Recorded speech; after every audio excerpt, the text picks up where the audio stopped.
The Halloween Masquerade Murder. Dear listeners, welcome back to Tea Time Mysteries. I'm your host Henry, and I'm glad you're here. Wherever you're listening from across Asia, these cosy Miss Marple mysteries bring us together. Tonight's story was chosen by our community. Thank you for being part of this journey. Don't forget to subscribe and let me know where you're listening from. Now, pour your tea and let's begin. Chapter 1. A Masquerade in St. Briar's End. St. Briar's End prided itself on the sort of tranquillity that encouraged people to believe nothing truly dreadful could happen there. Nestled between rolling hedgerows and a meandering river, the village existed in a perpetual state of mild satisfaction, its inhabitants comforted by routine, tradition, and the quiet certainty that they knew one another far too well for surprises. That illusion held firm until the evening of the Halloween masquerade. The event itself had been Mrs. Violet Harrowby's idea, which was reason enough for half the village to attend, and the other half to complain bitterly while attending anyway. Mrs. Harrowby, a woman of formidable organisation and unshakable opinions, chaired the Village Improvement Committee and regarded Halloween as a sadly underutilised opportunity for community spirit. A masquerade, she declared, would encourage creativity, raise funds for the church roof, and, most importantly, remind people that St. Briar's End was not a place that had slipped quietly into dullness. By 7 o'clock, the village hall glowed with lamplight and paper lanterns cut into grinning pumpkins.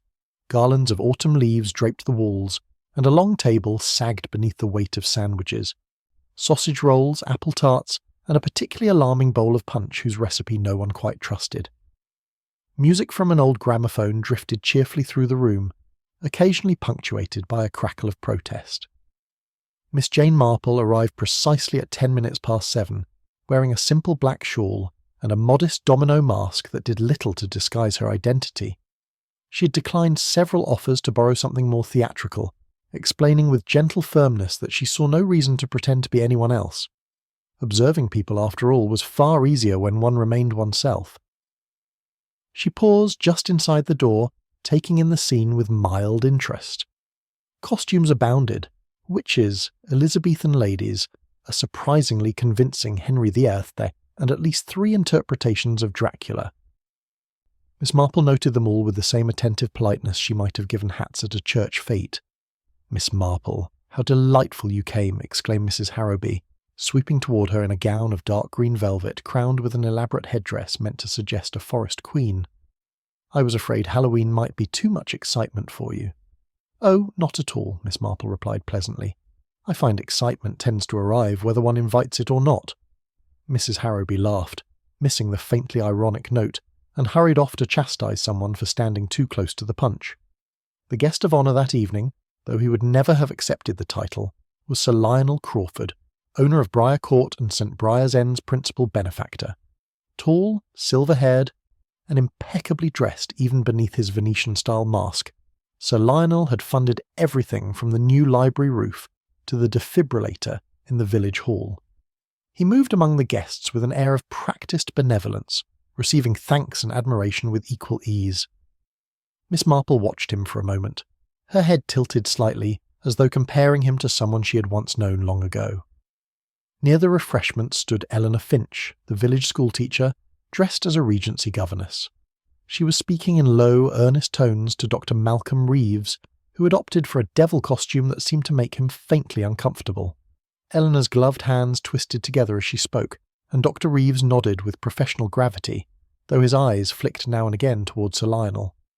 Across the room, Peter Langley, the local antiques dealer, leaned against the wall in a harlequin costume, nursing a glass of punch and observing the gathering with undisguised cynicism.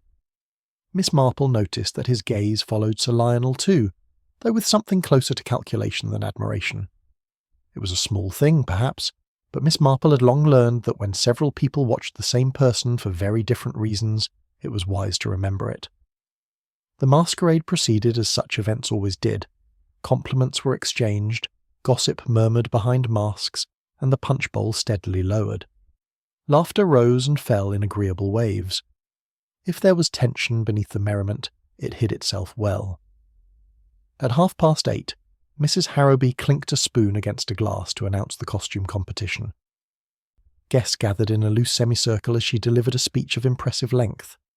Miss Marple listened patiently, noting who fidgeted, who smiled too eagerly, and who failed to listen at all. Sir Lionel was not among them. It was Mrs. Finch, Eleanor's mother, dressed as a nun with an expression of permanent disapproval, who first remarked upon his absence. "Has anyone seen Sir Lionel?" she asked sharply. "He was just here a moment ago." A few guests glanced around. Someone suggested he might have stepped outside for air. Another proposed the cloakroom. Mrs. Harrowby frowned, clearly annoyed at the disruption. Dr. Reeves volunteered to look, and Peter Langley followed with curious alacrity. Miss Marple did not join them.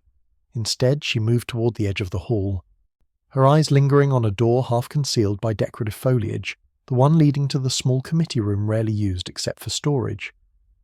There was a sound then, faint but unmistakable, a sharp intake of breath followed by silence.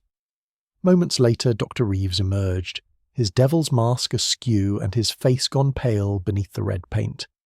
"Mrs. Harrowby," he said quietly, "I'm afraid there's been an incident." The word hung in the air, heavy with implication. Conversation faltered, then died entirely. Sir Lionel Crawford was found in the committee room, slumped awkwardly in a wooden chair. His mask lay on the floor beside him, and a dark stain spread across the front of his immaculate shirt. There was no sign of struggle, no overturned furniture, only a small ornamental dagger, part of a decorative display, lodged neatly between his ribs.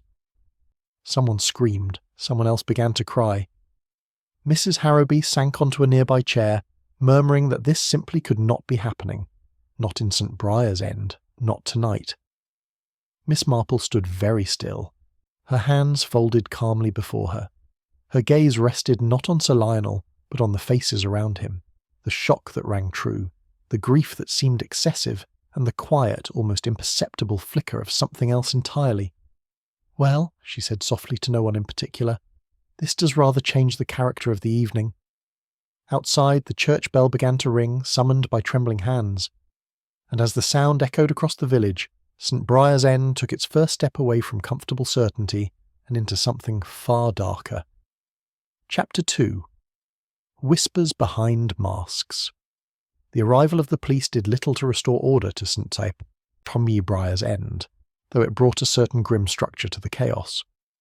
The village hall, so recently alive with music and laughter, became subdued and claustrophobic, its decorations now grotesque reminders of how swiftly merriment could sour.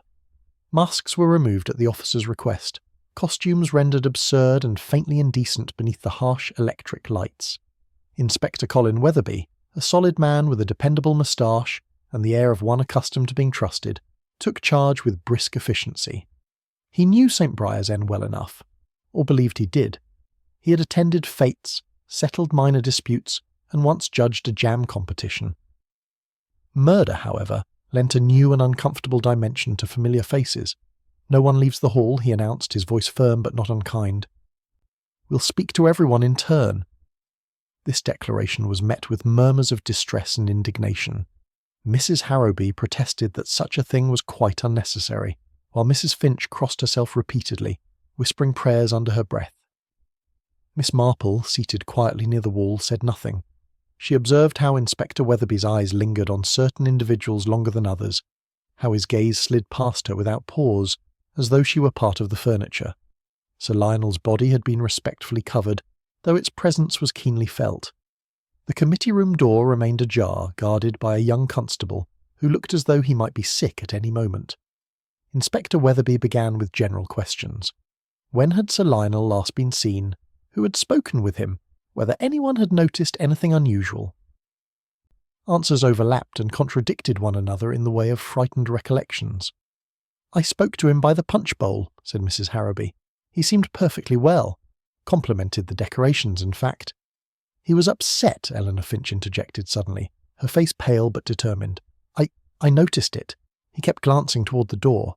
Dr. Reeves turned toward her sharply. "Upset? He gave no indication of distress when I saw him." "That was later," Eleanor replied, her voice shaking. "Earlier, when we spoke, he seemed preoccupied." Inspector Weatherby made a note. "And what were you speaking about, Miss Finch?" Eleanor hesitated, her fingers tightening in the fabric of her dress. "School matters. Funding. Peter Langley gave a short, humourless laugh. Everything always came down to funding with Sir Lionel. Inspector Weatherby's gaze snapped to him. And you, Mr. Langley? When did you last see the deceased? Peter shrugged. Can't say precisely. He was circulating, wasn't he? That was his talent, making sure everyone noticed him. There was something in his tone, resentment thinly veiled as indifference, that Miss Marple found interesting. She also noted how Eleanor Finch avoided looking at Peter altogether. The inspector dismissed the group temporarily, instructing them to remain seated while individual interviews were conducted in the far corner of the hall. Anxiety rippled through the room as names were called. Whispers began almost at once. I always thought he was too good to be true, murmured one woman behind her hand. So generous, another replied. But generosity often hides something, my mother used to say. Miss Marple leaned slightly toward Mrs. Bantry's cousin, a woman of agreeable dullness seated beside her. People do so enjoy uncovering wickedness after the fact, she observed mildly. It gives a sense of order to things. Mrs. Bantry's cousin nodded vigorously, missing the point entirely. As interviews progressed, patterns began to emerge, though not yet to the inspector. Sir Lionel, it seemed, had been a man both admired and quietly resented. His money had smoothed many paths, but it had also created obligations, dependencies, and a subtle imbalance of power that some found difficult to forgive. Dr. Reeves emerged from his interview looking grave but composed. Eleanor Finch followed later, visibly shaken, her mother rising at once to fuss over her. Peter Langley was called next. He sauntered toward the inspector with forced ease, though Miss Marple noticed the stiffness in his shoulders. When he returned, he avoided the refreshments and went straight to the door leading outside, only to be stopped by the constable. His jaw tightened briefly before he resumed his place against the wall. It was then that Inspector Weatherby approached Miss Marple. "I understand you're Miss Marple," he said politely. "You've lived here some time." "Oh yes," she replied. "Long enough to see many changes, and many things remain quite the same." He smiled faintly, uncertain what to make of that. "Did you notice anything out of the ordinary this evening?" Miss Marple considered. "People behave differently when they think themselves disguised," she said at last. "Masks can be most revealing." Inspector Weatherby waited, pen poised. "For instance," she continued, "one often sees impatience where politeness is expected, or attentiveness where there is no obvious reason for it. And did you observe anything like that tonight?" "Oh, I observe such things all the time," Miss Marple replied gently. "Whether they are relevant is another matter entirely." The inspector thanked her and moved on, clearly unconvinced of her usefulness. As the night wore on, the mood shifted from shock to something darker, an undercurrent of suspicion that began to turn neighbours into strangers.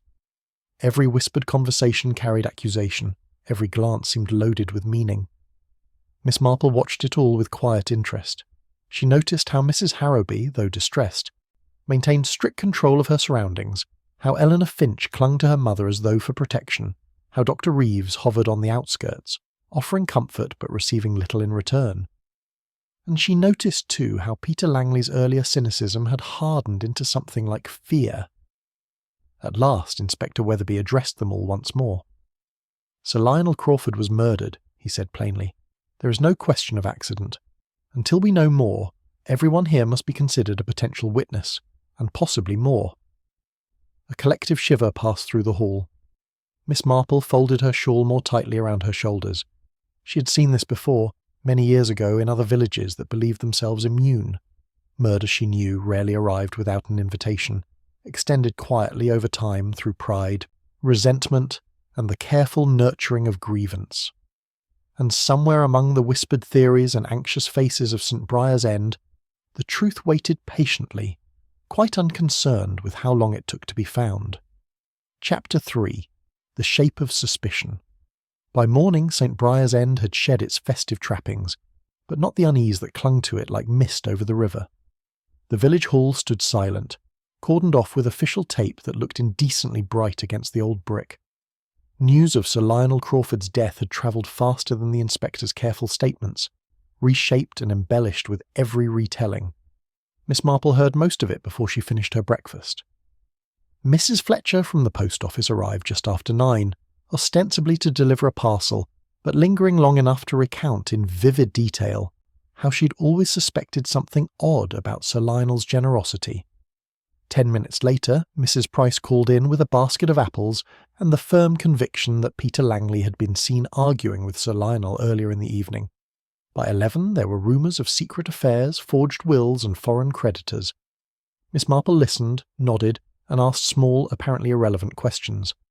At what time had the argument supposedly taken place? Who else had been nearby? Had anyone else heard raised voices? The answers were vague and inconsistent, which did not trouble her in the least. Human nature, she reflected, was remarkably reliable. People wished to believe that wickedness announced itself loudly, preferably in public, so that its discovery might feel satisfying and just. Later that morning, Inspector Weatherby called at her cottage. He removed his hat with careful politeness, glancing around at the neat sitting room with its chintz curtains and well-worn armchairs. "I hope I'm not intruding," he said. "I wondered if I might ask you a few further questions." "Of course," Miss Marple replied. "One always remembers things better in daylight." He accepted a cup of tea, though he scarcely touched it. "We're forming a clearer picture of last night," he began. "Sir Lionel had spoken with several people shortly before his death. One of them was Mr. Langley." Miss Marple inclined her head slightly. "I did notice Mr. Langley watching him rather closely." "So did others," the inspector said. "They had a business disagreement, it seems. Sir Lionel declined to invest in Mr. Langley's shop expansion." "People do take refusals badly," Miss Marple observed, "especially when they feel entitled to generosity." Inspector Weatherby sighed. "We've also learned that Miss Finch had applied for a substantial grant for the school. Sir Lionel had not yet given his decision." "And Dr. Reeves?" Miss Marple asked mildly. "He and Sir Lionel were old acquaintances.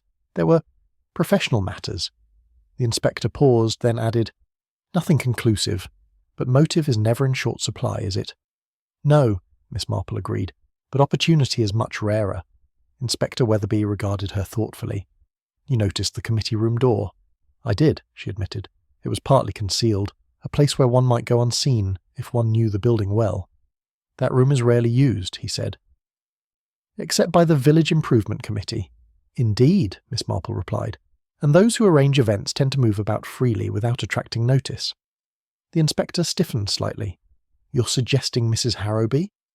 "I am suggesting nothing at all," Miss Marple said gently. "Only that familiarity can be a great advantage." He rose soon after, thanking her again, though his expression was troubled. That afternoon, the village began to divide itself along invisible lines.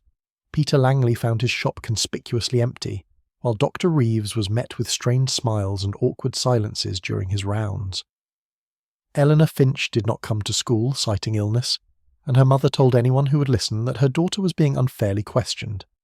Miss Marple walked as usual, pausing to exchange pleasantries and observe reactions. She noticed how conversations faltered when certain names were mentioned, how eyes darted toward or away from particular cottages. Most of all, she noticed who seemed anxious to be seen, and who preferred to remain indoors. In the late afternoon she encountered Mrs. Harrowby near the church. "Such a dreadful business," Mrs. Harrowby said, pressing a hand to her chest. "I keep thinking, if only I had chosen another theme, or another night." Miss Marple smiled kindly. "One can hardly blame the Masquerade." Mrs. Harrowby hesitated. "The police asked me about the committee room. I told them exactly when I last went in there." "And when was that?" Miss Marple asked. "Just before the guests arrived, to check the decorations." Miss Marple nodded. "Of course." As they parted, she reflected that Mrs. Harrowby had volunteered that information rather eagerly. That evening Inspector Weatherby announced, with a firmness designed to reassure, that the investigation was progressing well. He did not specify how. Privately, he was narrowing his focus. Peter Langley's resentment was well documented, and the ornamental dagger had come from a display he had helped arrange. It seemed neat. Almost too neat.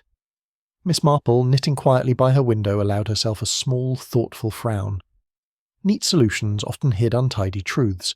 She had begun to notice a shape forming, not yet a clear outline, but enough to suggest that the obvious answer might be the least satisfactory of all. And in St. Briar's End, suspicion was settling into its role as both comfort and weapon, wielded eagerly by those who feared what closer scrutiny might reveal. Chapter 4. The Small, Unnoticed Thing. The following day brought rain, the soft, persistent kind that blurred the edges of St. Briar's End and encouraged people to remain indoors with their certainties.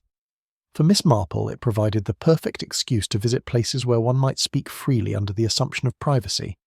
Her first call was at the post office, where Mrs. Fletcher was already engaged in recounting the latest developments to anyone who would listen. "They say Mr. Langley's shop may be searched," she whispered eagerly. "Inspector Weatherby was here just this morning." Miss Marple selected a stamp with careful deliberation. "How thorough of him," she said, "though I imagine the village hall has already been examined quite carefully." "Oh yes," Mrs. Fletcher agreed. "They took away that dreadful dagger, and some decorations too." "Decorations?" Miss Marple asked lightly. "The display near the committee room," Mrs. Fletcher said. "The old weapons, purely ornamental, of course. Mr. Langley loaned them from his shop." Miss Marple nodded. "Did anyone handle them much?" "Well, people do like to pick things up," Mrs. Fletcher said, "especially when they're in costume. But that dagger was missing by the end of the evening, so I suppose it must have been taken earlier." "Earlier," Miss Marple repeated softly. From the post office, she walked on to the village hall, now quiet and stripped of its finery. Inspector Weatherby was inside, conferring with a constable. He greeted Miss Marple with polite resignation, as though he had begun to accept her presence as inevitable. "I was just wondering," she said, "about the dagger." "We believe it was taken from the display during the masquerade," he replied. "Opportunity was plentiful." "Yes," Miss Marple said. "But I noticed something rather small." He waited. "The other items in the display were dusty," she continued. "Quite evenly so, but the dagger was not." Inspector Weatherby frowned. "You're certain?" "Oh yes. I remember thinking it had been polished recently, or at least handled more than the others. That would suggest Mr. Langley," he said quickly. "He arranged the display." "Or someone who wished it to be noticed," Miss Marple replied. "People often underestimate how much we observe with our eyes while pretending not to." The inspector made no reply, but his expression grew thoughtful. Later that day, news spread that Peter Langley had been formally questioned again. The village reacted with grim satisfaction. At last, it seemed, the disorder of uncertainty was giving way to something solid. Miss Marple, however, turned her attention elsewhere. She called on Eleanor Finch that afternoon, bringing a small basket of scones as an excuse.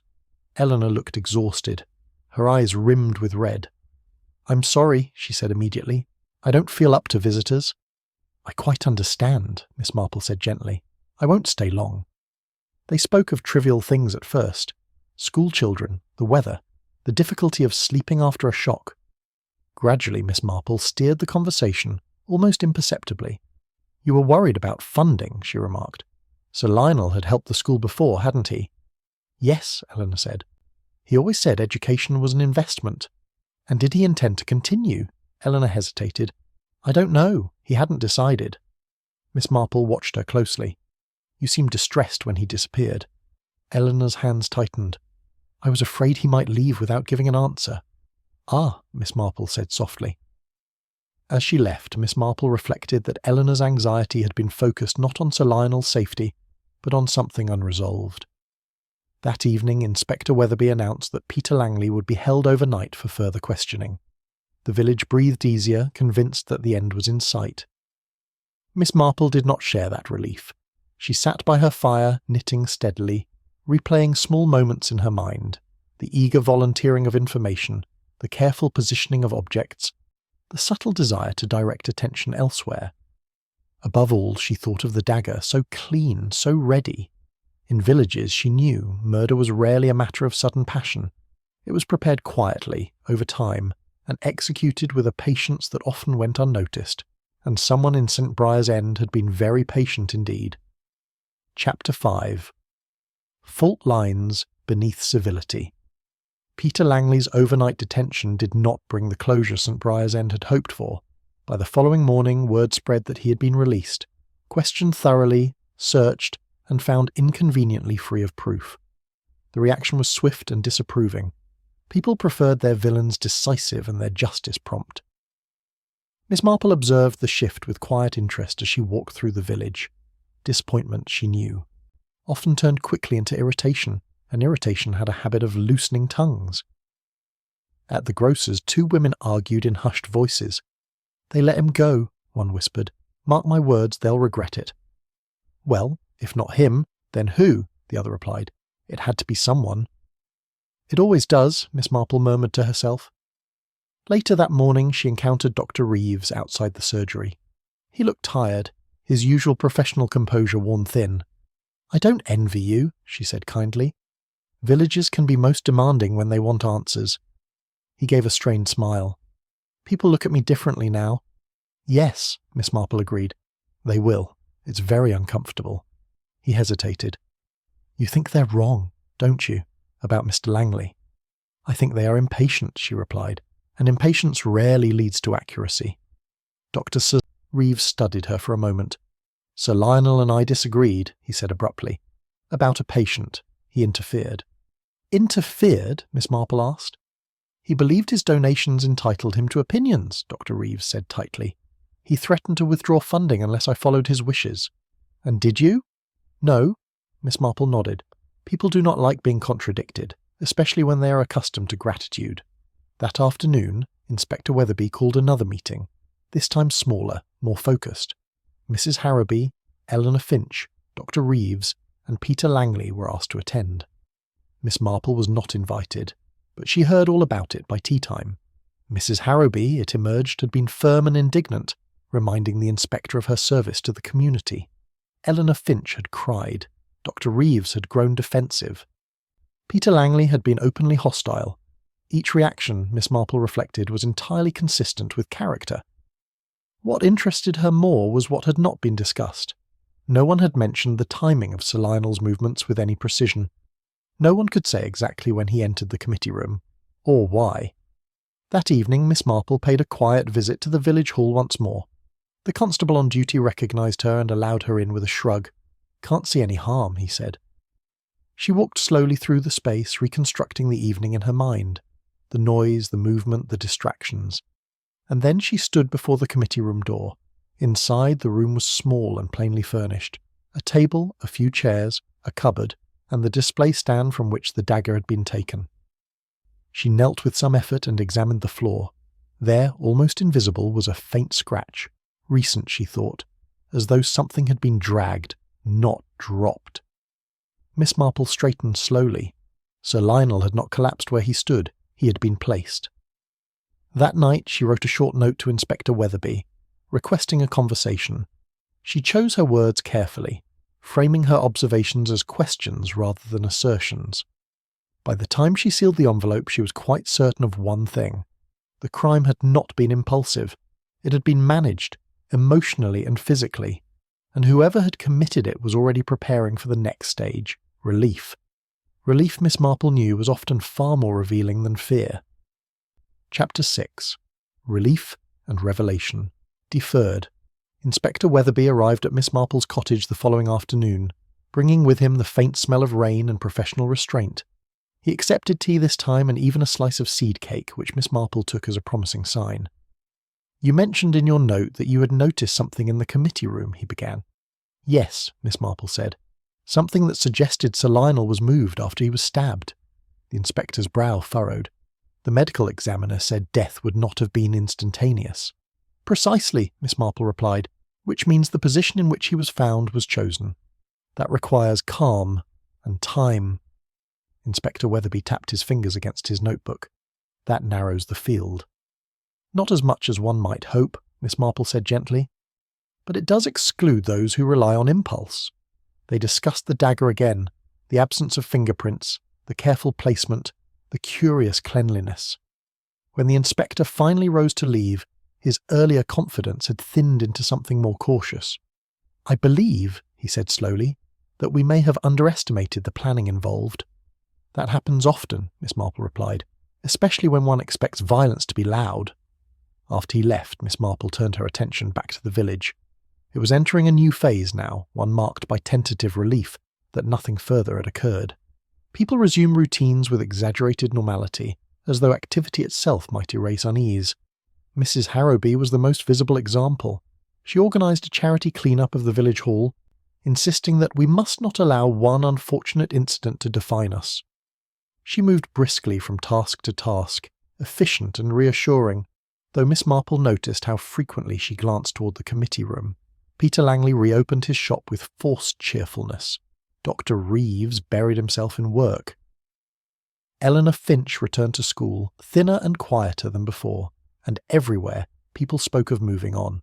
Miss Marple knew better. One afternoon she encountered Mrs. Harrowby supervising the arrangement of flowers outside the church. "It's such a relief," Mrs. Harrowby said brightly. "The worst seems to be behind us." "Does it?" Miss Marple asked mildly. Mrs. Harrowby laughed too quickly. "Well, of course, no further trouble, and the inspector seemed satisfied."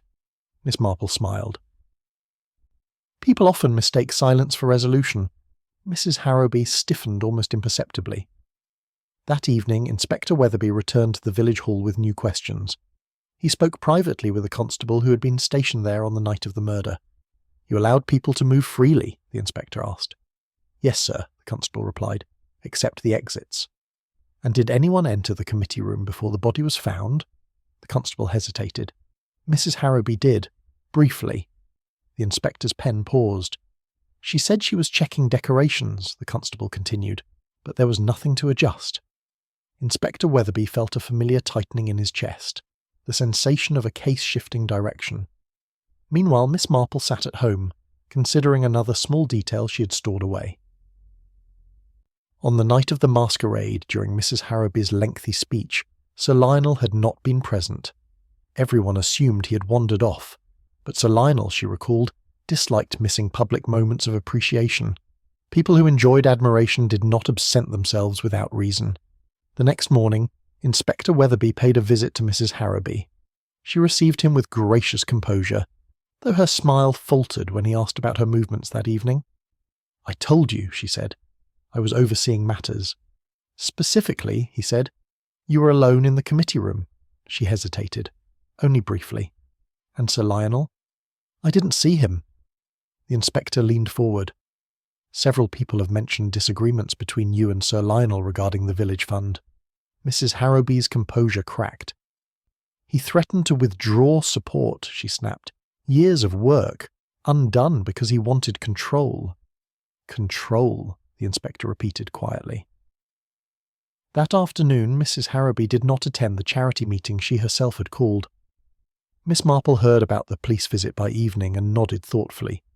The relief she had observed was beginning to evaporate, replaced by strain. Yet she was not entirely satisfied. There remained one question unanswered. Why that night? The answer came unexpectedly, delivered by Eleanor Finch. Miss Marple encountered her near the school gates, where the younger woman lingered after the children had gone. "I should have spoken sooner," Eleanor said suddenly. "Sir Lionel planned to announce something at the masquerade." "What sort of thing?" Miss Marple asked. "He was going to reorganise his donations," Eleanor said. "Centralise them, under a trust." Miss Marple's eyes sharpened. "Which would remove personal control?" Eleanor nodded. Mrs. Harrowby was furious. As Eleanor hurried away, Miss Marple allowed herself a quiet breath. The motive was now clear enough, but motive alone was never sufficient. What remained was the test. Miss Marple wrote another note to Inspector Weatherby, requesting that he allow her to be present at the next interview with Mrs. Harrowby. She did not explain why. She rarely needed to. Chapter 7. The Gentle Snare. Inspector. Weatherby was not, by temperament, a man who welcomed civilian participation in police interviews. He believed in procedure, in order, and in conclusions that could be written neatly into reports.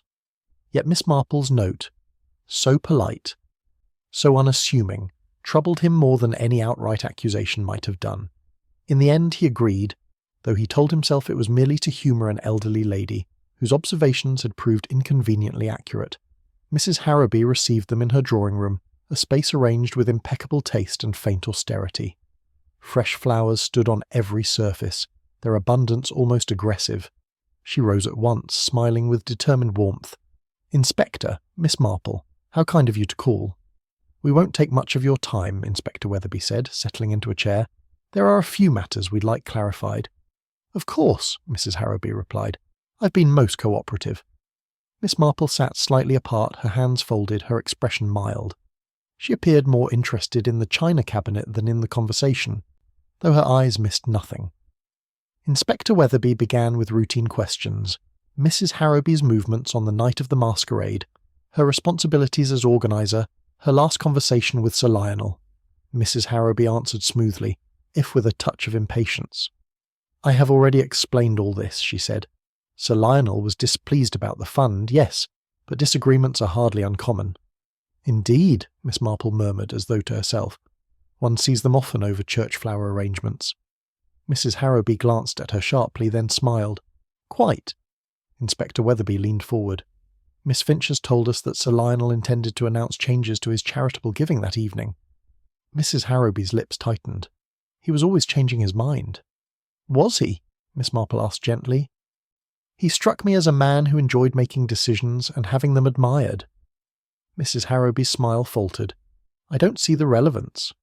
Oh, it's quite small, Miss Marple said, like many relevant things. She rose and moved toward the mantelpiece, examining a photograph of the village hall taken some years earlier. I remember another event you organised, she went on conversationally. The summer fete, wasn't it? You arranged everything yourself, even the display cabinets. Mrs. Harrowby stiffened. I like things done properly. Yes, Miss Marple agreed. Which is why I wondered. Did you arrange the dagger display as well? No, Mrs. Harrowby said quickly. That was Mr. Langley. But you oversaw its placement, Miss Marple said. You knew precisely where each item was. Mrs. Harrowby's voice sharpened. Are you accusing me of something? Inspector Weatherby intervened. Mrs. Harrowby. Miss Marple raised a hand slightly. I am only thinking aloud, she said. One does that at my age. I was also thinking about the committee room. Mrs. Harrowby's composure cracked then, just a little. What about it? You said you went in to check decorations, Miss Marple continued, but there was nothing to adjust, unless, of course, you were checking something else. Silence filled the room. Inspector Weatherby felt it too. The shift, the subtle tightening that signalled the approach of truth. Miss Marple turned to face Mrs. Harrowby fully. Sir Lionel trusted you, didn't he? Trusted you to manage things, to represent the village. Mrs. Harrowby's eyes flashed. He patronised me. Perhaps, Miss Marple said, but you relied on him. And when he decided to remove personal influence, your influence, you were afraid. Mrs. Harrowby rose abruptly. This is outrageous. Miss Marple did not raise her voice. You met him in the committee room. You persuaded him to reconsider. When he refused, you used the dagger you had already prepared. You placed him carefully, knowing the room would not be checked at once, and then you returned to the hall, where you were expected to be. Inspector Weatherby stood. Mrs. Harrowby, you cannot prove this, she said, her voice trembling now. It's speculation. Gossip. Miss Marple smiled sadly. No, she said, it is human nature. She turned slightly toward the inspector. May I? He nodded. You see, Miss Marple said, what convinced me was not the dagger or the timing. It was relief. The morning after, you were already organising clean-ups. You spoke of moving on. People who have lost something dear do not rush so quickly to restore order, but people who believe a danger has passed often do. Mrs. Harrowby sank back into her chair, her face drained of colour. And there was one more thing, Miss Marple added softly. Sir Lionel did not go to that room alone. He was summoned. Only someone he trusted could have done that. The silence stretched. At last Mrs. Harrowby covered her face with her hands. I built this village, she said hoarsely. I would not let him take it from me. Inspector Weatherby spoke gently. Mrs. Harrowby, I'm afraid you must come with us. She did not resist. As they left the house, Inspector Weatherby turned to Miss Marple. You set a trap. Oh, no, Miss Marple replied. I merely allowed her to explain herself. That evening St. Briar's End received the news with a mixture of shock and reluctant understanding. The woman who had imposed order had, in the end, destroyed it. Miss Marple returned to her cottage, her knitting waiting where she had left it. Outside, the village settled into uneasy quiet once more. Order would return, she knew. It always did. But never quite the same as before. Chapter 8. Aftershocks in a quiet place. St. Briar's End woke the next morning to a peculiar stillness, the sort that followed a storm whose damage one had not yet fully surveyed. Mrs. Harrowby's arrest spread quickly, though not loudly. People spoke of it in lowered voices, as though raising the volume might somehow make it less true.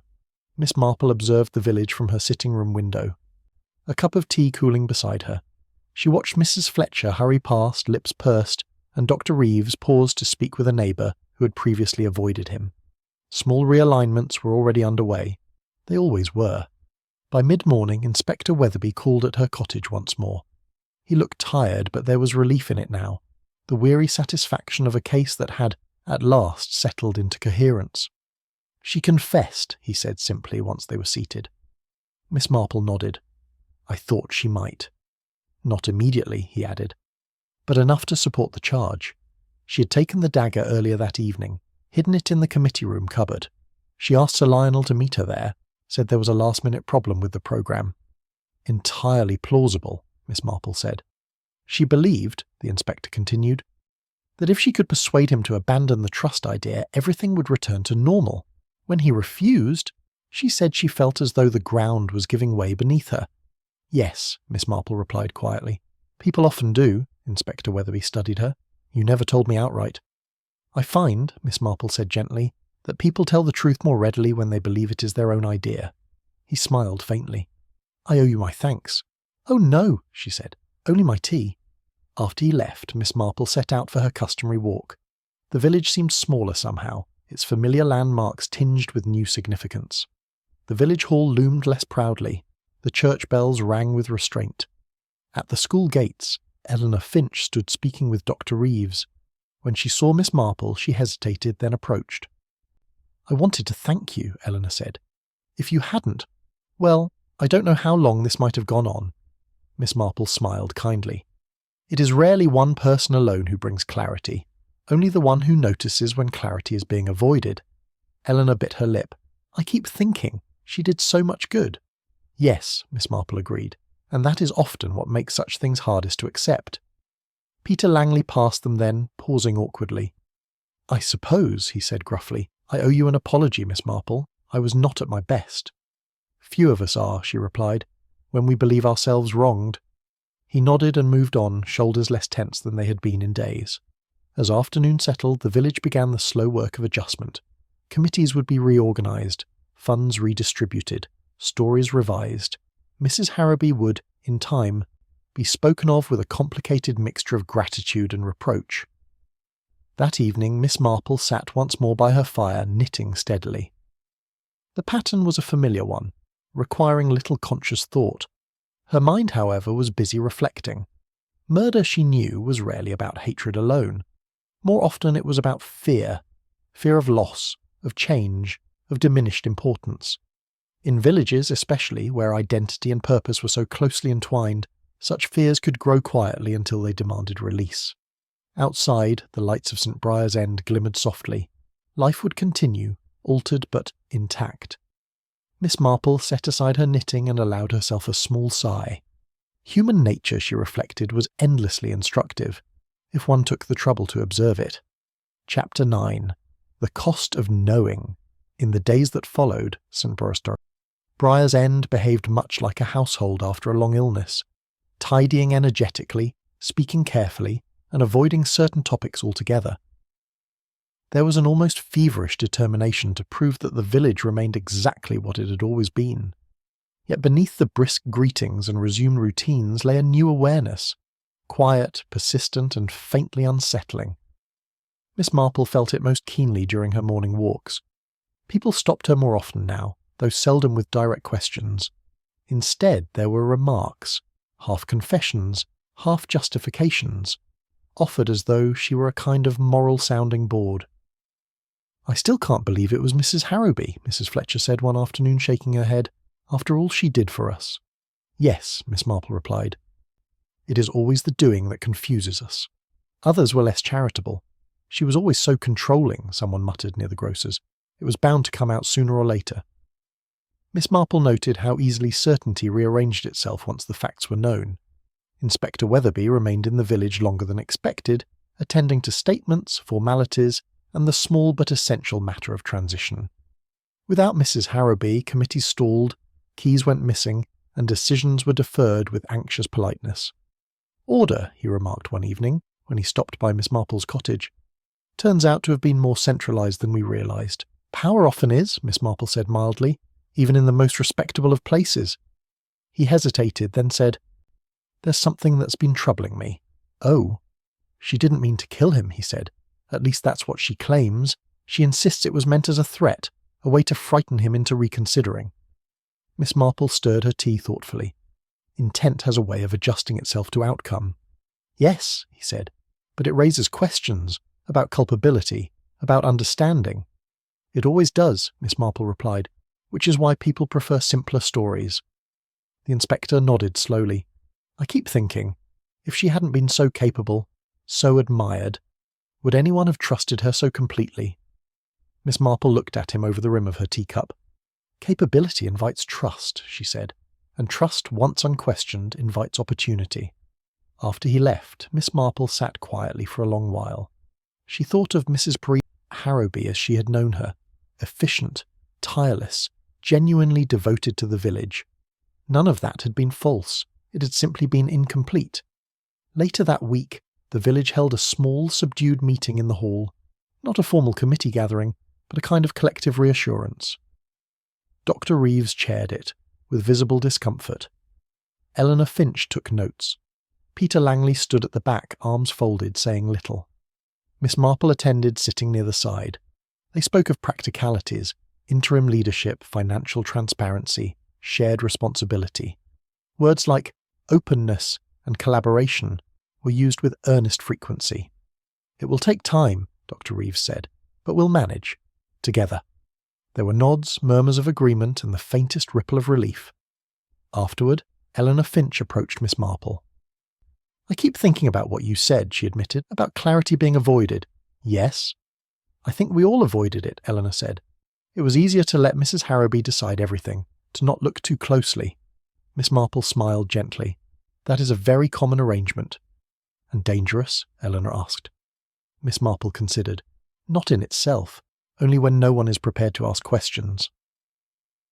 As Eleanor returned to the others, Miss Marple looked around the hall. It seemed smaller now, less imposing, or perhaps simply more honest. That evening she received a letter, neatly written, formal, and unmistakably Mrs. Harrowby's hand. It had been forwarded from the remand facility. Dear Miss Marple, I am told you were instrumental in my arrest. I suppose I ought to resent that. Instead, I find myself relieved. I was so very tired. I imagine you understand. Miss Marple folded the letter carefully. I believed I was protecting the village, it continued. Perhaps I was only protecting myself. Miss Marple did not answer the letter at once. She seldom did. The following Sunday, the church was fuller than it had been in years. People sang with particular enthusiasm, as though volume might substitute for conviction. Miss Marple sat in her usual pew, listening more than singing. During the final hymn, she reflected, not for the first time, that villagers remembered lessons selectively. Some truths were absorbed and retained, others faded conveniently into anecdote. After the service, Mrs. Bantry's cousin remarked brightly, Well, at least it's all over now. Miss Marple smiled politely. It is over in the sense that nothing further will happen. And that's the same thing, isn't it? Miss Marple paused. Not quite. That afternoon she returned to her garden, tending roses that had been neglected during the excitement. The work was familiar, grounding. As she pruned, she thought of Sir Lionel Crawford, not as a victim, nor as a benefactor, but as a man whose certainty had collided fatally with another's fear. The past could not be altered, but the future, well, that was always under cultivation. As dusk settled over St. Briar's End, Miss Marple straightened, brushing soil from her hands. The village lay quiet, its secrets rearranged rather than erased. She went inside, content to leave them so. Chapter 10. Threads that Remain.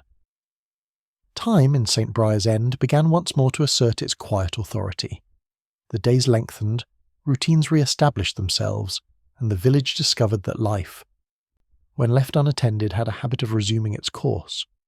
Yet the murder had left behind something more durable than shock, a subtle wariness, like a draught one noticed only when standing still. Miss Marple sensed it most clearly in the smallest interactions. People paused before speaking now, choosing words with greater care. Compliments were less effusive, disagreements less openly expressed. Authority, once comfortably embodied in Mrs. Harrowby, had fractured into committees and shared responsibilities. Decisions took longer. But they were discussed. Inspector Weatherby departed at last, his work concluded. though he left behind a village altered in ways no report could adequately capture. On his final visit to Miss Marple's cottage, he appeared thoughtful rather than relieved. "You were right," he said, standing by the door. "About relief being revealing," Miss Marple smiled. "It often is.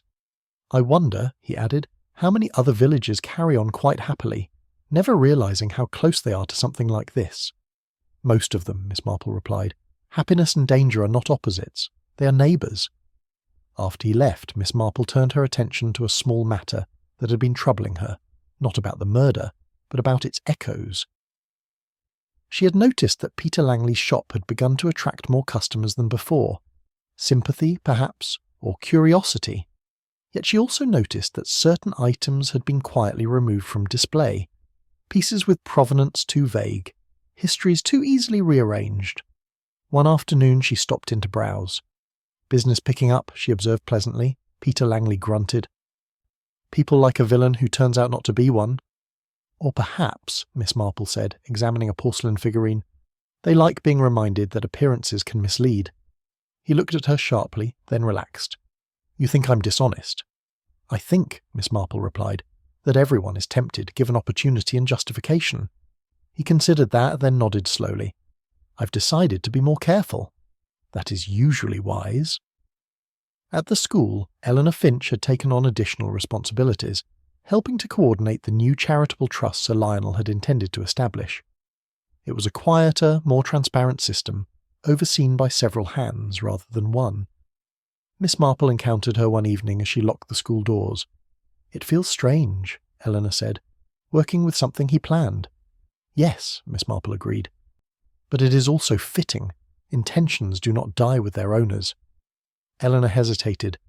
"Do you ever wish you hadn't noticed things?" Miss Marple smiled gently. "No, though I sometimes wish others noticed them sooner." As autumn deepened, the Halloween decorations were finally packed away, stored in boxes labelled and inventoried with new meticulousness. The committee room was repurposed, cleared of cupboards and secrecy, its door kept deliberately open during meetings. Miss Marple approved of that. One afternoon, while sorting through her correspondence, she received a second letter from Mrs. Harrowby. It was shorter this time, less formal. "I find myself thinking often of the evening you visited me," it read. "You were very gentle. I'd not expected that." Miss Marple folded the letter without comment. Gentleness, she knew, was often mistaken for softness. In truth, it was merely precision without cruelty. That evening, as she prepared for bed, Miss Marple reflected that crimes were seldom contained by arrests alone. They lingered, in habits altered, in assumptions questioned, in the quiet recalibration of trust.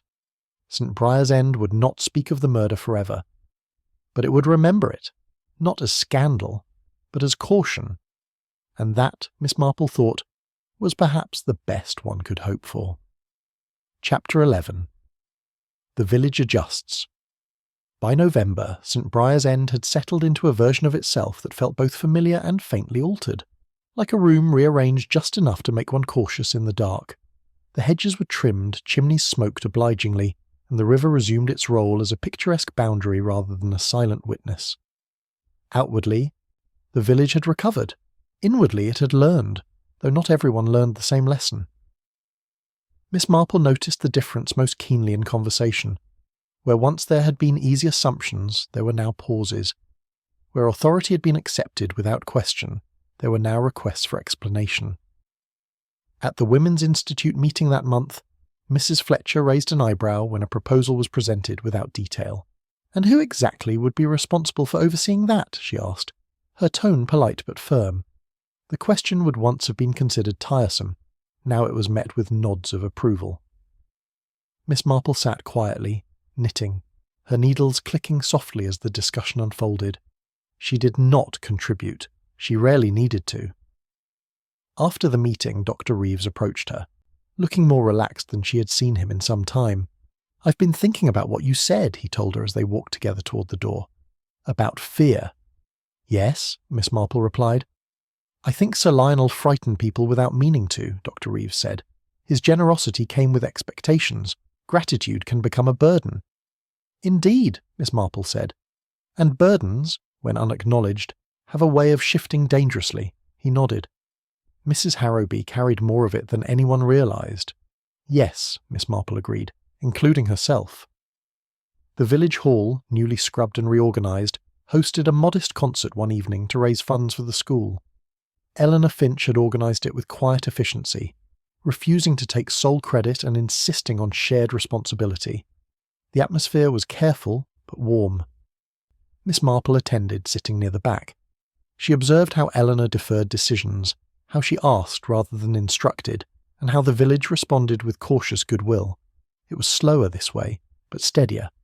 During the interval, Miss Marple overheard a conversation near the refreshments table. "It's better now," someone said. "More open." "Yes," another replied, "but not as easy." Miss Marple smiled faintly. Ease, she reflected, was often overrated. Later that week, Peter Langley called at her cottage, an unusual gesture that suggested discomfort rather than sociability. "I'm thinking of selling the shop," he said abruptly once seated. "Or at least part of it. The pressure, it's not worth it." Miss Marple regarded him over her spectacles. "You have always enjoyed objects more than people," he snorted. "That obvious?" "Very," she said. "But objects do not watch you back." He shifted in his chair. "You think I'm running away?" "I think," Miss Marple replied, "that you're choosing differently. That is not the same thing." He considered that, then gave a short nod. "I'll remember that." As winter approached, the trust Sir Lionel had planned was formally established. Its announcement was made without ceremony, its structure deliberately unremarkable. No single name dominated the paperwork. Miss Marple read the notice in the parish bulletin with quiet satisfaction. One afternoon, while pruning her roses against the cold, she reflected on the nature of endings. This case had concluded neatly enough: confession, arrest, resolution. Yet its true conclusion was diffused, scattered across habits and hesitations. New questions asked where none had been before. That evening she wrote a brief letter at her desk, not to Mrs. Harrowby, nor to Inspector Weatherby, but to herself, in the form of a note tucked into her gardening book. Observe not only what changes, but what does not. It was a reminder she'd found useful over the years. Outside, the lights of St. Briar's End flickered on one by one. The village, having glimpsed its own capacity for darkness, chose, quietly, imperfectly, to step a little more carefully into the future. Miss Marple set aside her pen and returned to her knitting, content that, for now, the threads were holding. Chapter 12. What is left unsaid. Winter arrived in St. Briar's End without drama, as though determined not to draw attention to itself. Frost traced the hedgerows in the early mornings, and the river moved more slowly, carrying with it reflections of bare branches and low, thoughtful skies. The village accepted the season with a mixture of relief and restraint. Cold weather, after all, provided an excellent excuse for quiet. Miss Marple welcomed it. She found winter encouraged reflection, both her own and that of others. People were less inclined to linger in the open, more likely to speak candidly in warm kitchens or beside glowing fires. Secrets, she had long observed, preferred comfort. It was during one such visit that Mrs. Fletcher, wrapped in a thick cardigan and armed with a tray of teacups, said suddenly, "Do you think we're better off now?" Miss Marple looked up from her knitting. "Better off than when?" "Well, before," Mrs. Fletcher said, waving a vague hand, "when everything was so well run." "That depends," Miss Marple replied, "on what one means by well." Mrs. Fletcher frowned. "It was easier." "Yes," Miss Marple said gently, "but ease can be deceptive." The remark lingered between them, uncomfortable but true. Mrs. Fletcher changed the subject soon after. As December progressed, preparations for Christmas began. Modest, deliberate, and notably collaborative. Committees consulted one another, decisions were recorded. The village hall hosted planning meetings that ran longer than necessary, but no one complained. Miss Marple attended only one, sitting quietly near the back. "I don't see why we can't just do it the usual way," someone said, impatience edging their voice. Dr. Reeves cleared his throat. "Because the usual way depended on one person." There was a pause, then reluctant agreement. Miss Marple observed the exchange with approval. Memory, she reflected, had not yet dulled. Later that week, Eleanor Finch visited her cottage. cheeks pink from the cold. "I wanted your opinion," Eleanor said, producing a small notebook. "About the Trust's Christmas disbursement." Miss Marple listened attentively as Eleanor explained, noting the care with which she deferred decisions to the group. "You're doing very well," Miss Marple said at last. Eleanor hesitated. "Sometimes I worry I'm being too cautious," Miss Marple smiled. "Caution is only a fault when it prevents action. You're allowing it to guide you, not govern you." Eleanor looked relieved. "I think I understand." As Eleanor left, Miss Marple reflected that the young woman had learned something important, perhaps the most important lesson of all, that leadership did not require dominance. That same afternoon, a letter arrived from Inspector Weatherby. It was brief, written in his neat, efficient hand. "I thought you might like to know that Mrs. Harrowby has formally pleaded guilty. The matter will proceed without complication. I hope you are well." Miss Marple folded the letter carefully. She had expected no less. Mrs. Harrowby had always been decisive. That evening she reread Mrs. Harrowby's earlier letters, noting the shift in tone, from justification to weariness, from certainty to reflection. It struck her that confession, for some people, was not an admission of guilt so much as a release from effort. Miss Marple placed the letters back in their drawer. The past, she knew, should be accessible but not prominent. On Christmas Eve, the village gathered in the church, candles casting warm halos against the stone walls. The service was well attended, the singing earnest, if not entirely in tune. Miss Marple sat in her accustomed place listening. During the final hymn, she glanced around. Peter Langley stood near the back, expression thoughtful. Eleanor Finch sang softly, eyes lowered. Dr. Reeves looked outward, attentive to those around him rather than to the altar alone. And there were absences, felt but not spoken of. After the service, Mrs. Bantry's cousin approached Miss Marple, beaming. "Doesn't it feel nice to have everyone together again?" "Yes," Miss Marple said. "Though togetherness is a delicate thing, it must be tended." The woman laughed, assuming agreement, and moved on. Christmas Day itself passed quietly. Miss Marple received a modest number of visitors, exchanged cards, and enjoyed a solitary walk in the afternoon. The village hushed beneath a pale winter sun. She paused by the village hall, now decorated with restrained garlands. The committee room window was lit from within. Someone was inside, sorting papers, preparing for the coming year. Transparency, Miss Marple thought, was a habit as much as a principle. As the year drew to its close, St. Briar's End prepared to welcome the new one with a modest gathering. No grand speeches, no singular host. Just tea, biscuits, and conversation. Miss Marple attended briefly, staying long enough to observe the dynamic. There were disagreements, certainly, but they were aired openly, resolved slowly. No one assumed authority by default. It was untidy, it was human, and it was safer. That night Miss Marple returned home and sat by her fire knitting steadily. Outside, the village settled into sleep, the year folding in on itself. She reflected, not with satisfaction, but with acceptance. Murder, she knew, was not an anomaly. It was a possibility inherent in human nature, given the right conditions and the wrong silences. What mattered was not the illusion of safety, but the willingness to look closely when safety was assumed. St. Briar's End had looked, if only briefly. Miss Marple set aside her knitting and extinguished the lamp. Tomorrow would bring its own small puzzles, overgrown hedges, mismatched accounts, minor grievances disguised as politeness. She would observe them all, as she always did. After all, what was left unsaid often mattered most,